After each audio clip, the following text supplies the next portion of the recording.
Alrighty, we're going to continue our availabilities. We are now joined by the driver of the number 7 Junior Motorsports Chevrolet, Justin Allgaier. We'll get straight into questions. We'll begin with Chris Knight up here at the front, then we'll go to Zach. Justin, how big of a reset is this for you? Yeah. Last Monday we sat in our team meeting and we looked at a Monday ago before Charlotte, and there really wasn't a clear path to get even one of the two junior motorsports cars into the final four or final 8, and then to have Charlotte go the way that it did, to get 2 in, to have 3 total, and then to reset as a point leader. You're just like, I think it's a dream. I'm ready to wake up and that not to be the case, but at the same time, it's been a rough stretch of 6-8 weeks before Charlotte, and not that Charlotte was great, but Charlotte was a great example of execution. Right, we got to where we needed to get to. We got to the end of the race and we had done what we needed to do points wise. And Jim told me, he said, just sit where you're at. Don't try to race anybody. Just don't wreck, right? Don't go off the racetrack. Don't make mistakes. And I think that's it's a great spot to be in, right? Because I'm looking ahead of me and I'm calculating points in my head, and I'm like, oh, any of the 4 guys that are behind us right now could go win this race, and it doesn't affect us making it to the next round. So, really a relief, stressful handful of weeks, but at the same time, I think that they played it on TV last week. Jim talked about pressure making diamonds, right? And he said he was honored to be in this position because pressure is a privilege, and it's really true.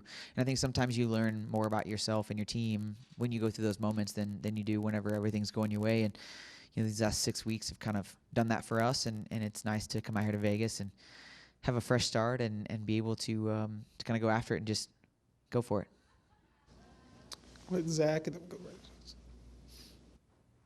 Zach Sterling on NASCAR.com. Justin, obviously Wayne Autumn is going to be hanging it up at the end of this season. You've been the staple of this series for a while now. What interactions have you had with him, and what has he and his involvement meant to the Xfinity Series garage? Well, I had him as a truck series competitor also, as a competition director. Wayne is somebody that I'll be sad when Wayne's gone, because not that there aren't good people in the wings that can take that role, but Wayne's been a staple of this sport for so many years, and the thing that I love about Wayne is Wayne's a racer. He understands the teams. He understands the good and the bad challenges that everybody goes through. I think he's extremely fair when it comes to looking at things kind of through the glass window of what's right is right and what's wrong is wrong, right? We have a set of rule books, but I think at the same time, Wayne's the guy that he is very I don't know the right word for it. He's just that guy that he's his open door policy. You come in and discuss things, and he's very calculated in what he does. And I just feel like, I guess my biggest takeaway is when he's gone, that's a big hole. Whoever steps into that role or fills kind of the plethora of roles that will end up needing to be filled, right, has big shoes to fill. And Wayne is somebody that I look up to a lot. I'm proud to have raced under Wayne, and I'm sad to watch him go. But I've been on him. I told him, I said, my only goal for this year is to make sure that you have to be front and center at the banquet, right? And I want to be able to call him up on stage and be a champion and call him up there, right? I almost thought I wasn't even going to have a shot to go to the top 8 to do that, but that's my goal. Is I'd love to be able to embarrass him a little bit on the stage after winning a championship, because it'd be pretty special. We'll go to Dustin around this side.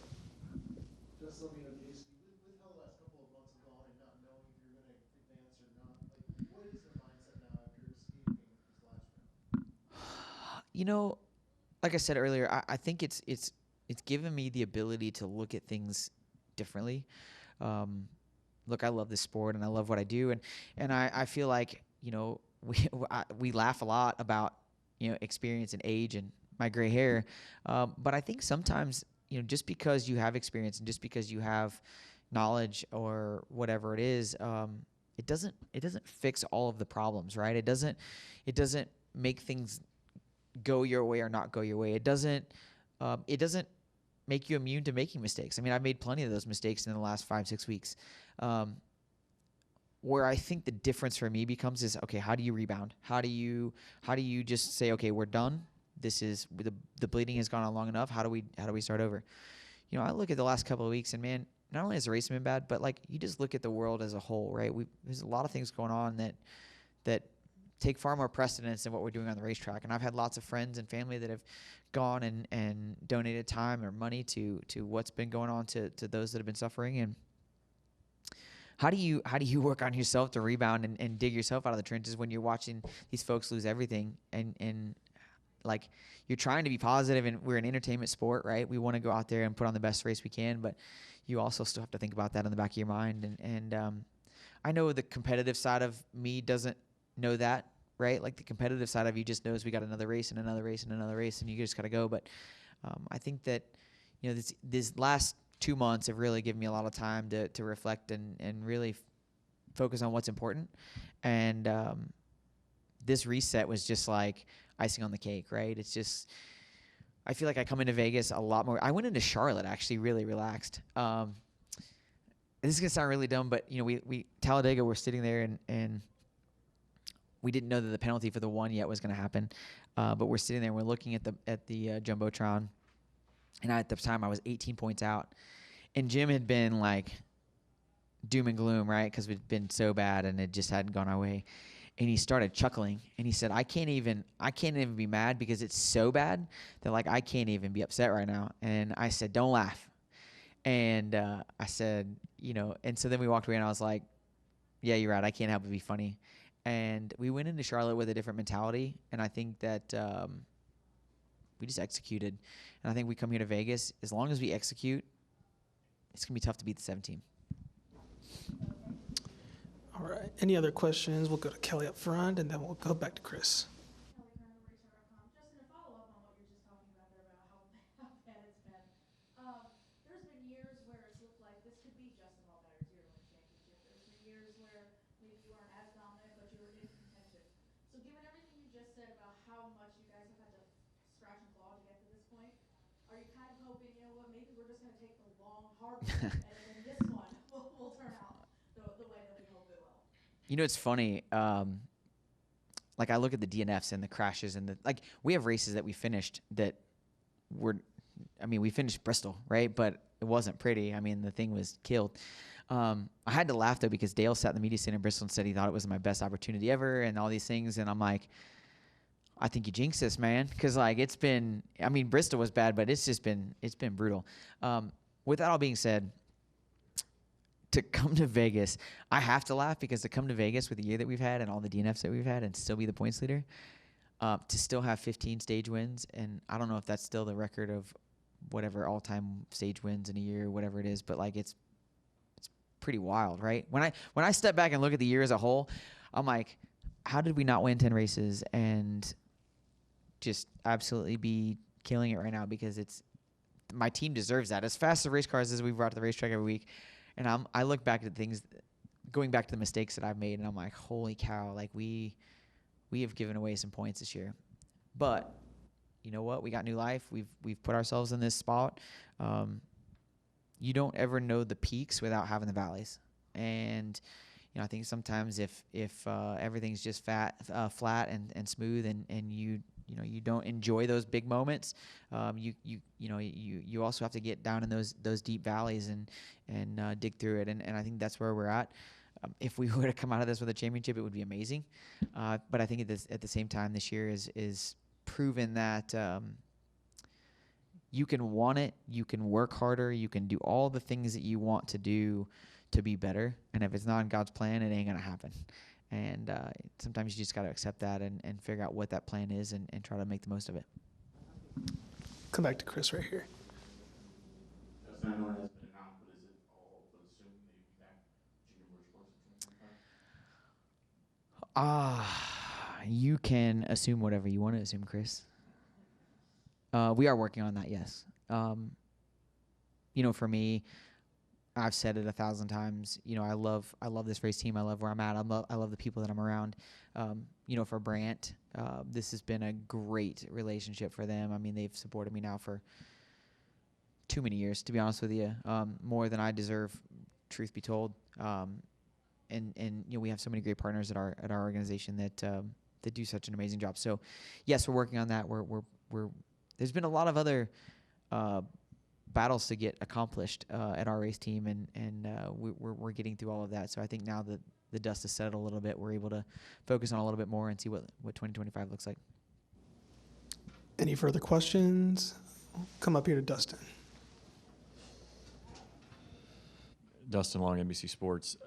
Justin, with everything that you've accomplished, and certainly it's a remarkable career, anytime it gets close to this end of the season, the question's always asked to you about when are you going to win that championship. And I'm just curious, as an athlete who has done so much, to get that question year after year over or repeatedly, is that how you work through that? Or is it a case you've heard it so much you've got the response down, or is there a pain each time that is brought up because of something that, even for all the things that you've accomplished? I don't understand. I can't relate to what an athlete goes through in something like what your position. Yeah, I mean, I know Denny's been very vocal about the questions, right? On his side for the Cup side. I think for me, I think back to the 5, 10, 12-year-old kid that was racing regionally in Central Illinois, and just being happy to show up at the racetrack and carry a helmet bag and call myself a race car driver. I don't think I could have ever have dreamed of having a career like I've had, right? I've met tons of great people. I've raced all over the world, been lucky enough to win a ton of races. Would that championship mean a lot? Yeah, absolutely. I mean, anybody that tells you that it wouldn't mean anything is crazy. But at the same time, I also, I don't expect it. I don't. There's no part of this that is a guarantee. I mean, I had to laugh.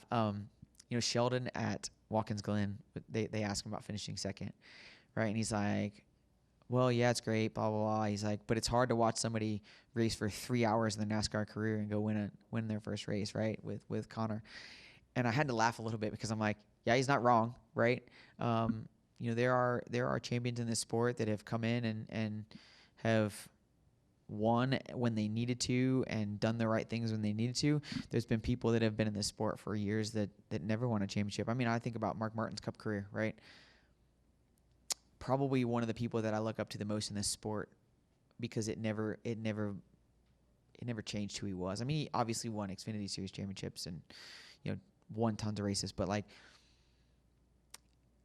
I mean, I don't know that I would say he regrets anything. I mean, there's the 1 year that he probably should have won the points, right, that he didn't. But when it's all said and done, I don't think he would ever regret any of that. I don't think that he looks back on it and goes, man, I had a terrible career because I didn't win a championship. No, he had a great career, and he's somebody that I look up to immensely. And I think for me, it's in the same boat, right?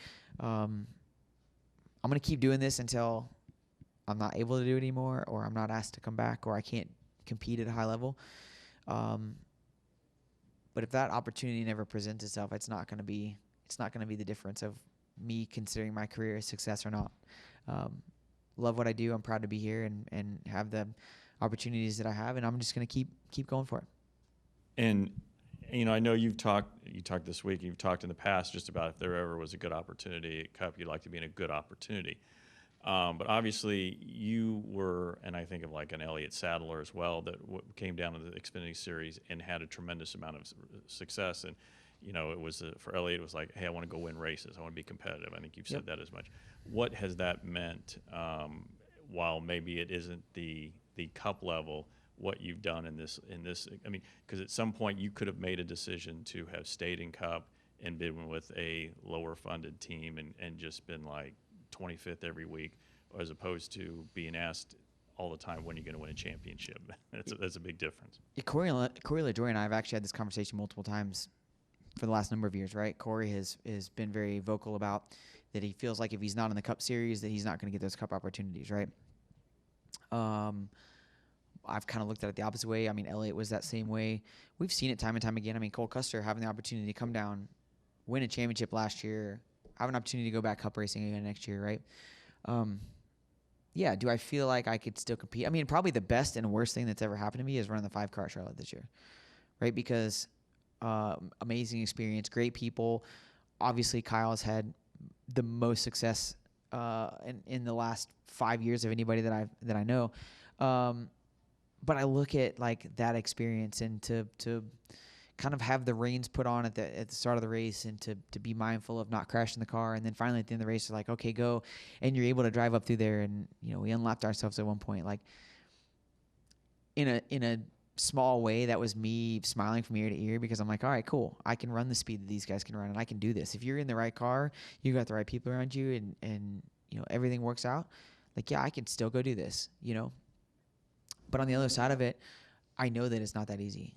There aren't, do I think that I could take a Jim Pullman and a group like I have around me in the 7 team and have an opportunity to go cup racing and find success with a little bit of time? Yeah, I think so. I think I have the right group of people around me. But it takes years. It takes time. It takes multiple starts to be able to go to the Cup Series and to get everything figured out. And Cliff, I think, said a couple weeks ago that their biggest opponent in the playoffs was themselves. Not that they feel like they're that much better than everybody else, but like they have bad days and they're their biggest opponent, and it's so true. I don't know. I think the Cup Series is extremely difficult. There are teams and drivers that are significantly more talented than myself will ever be that can go out there week in and week out and never have opportunity to win races or never have opportunity to win championships. I have that here.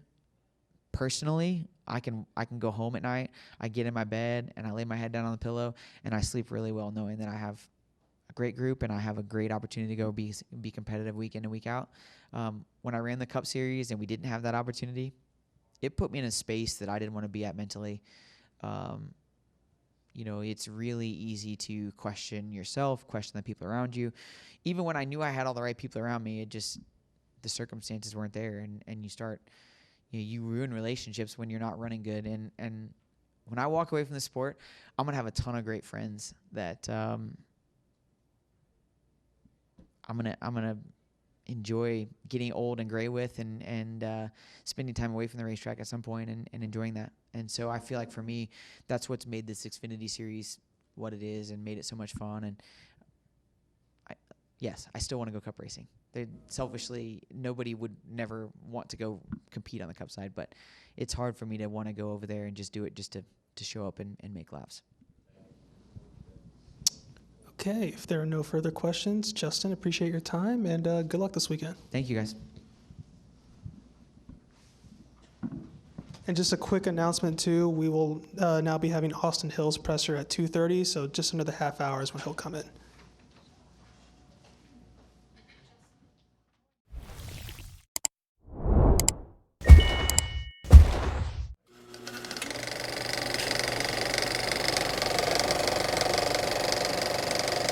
All right, there's the checkered flag. Great job, driver.